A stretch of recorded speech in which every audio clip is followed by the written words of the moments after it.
Sul Ponticello is like one of these like foundational places you learn that. Like if you have Sul Ponticello is where a string player plays a little closer to the bridge, and it gets this kind of like gnarly metallic kind of sound. And if you give Sul Ponticello to orchestra that plays romantic repertoire regularly, then they play just a hair closer to the bridge. It gets a little bit metallic. And if you give that same marking to a new music player, it's like they're playing like practically on the bridge. It's like squeaking a lot. It's got this like almost like pseudo distorted guitar kind of effect. So there's just very different ways to approach what us composers put in the score. And so if you've listened to a lot of Alarmable Sound or Jack Quartet or something, then you might expect a certain response. And when you go to a full orchestra, they don't see it that way. So you kind of have to like know who you're writing for a little bit, I think, and where your audience is going to be. Or just put like molto Sul Pont.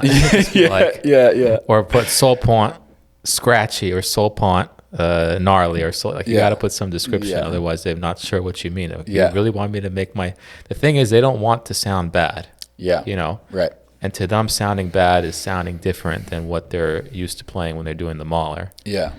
But there are lots of great repertoire that push that aggression. So sometimes just like referencing that helps. Like Strauss, for example, writes this like just massive brass sounds, right? And so sometimes if you write triple forte, they're trying to play with a really big sound, but like a really round, pure, good sound still. And sometimes it's saying like think like Strauss or something like that.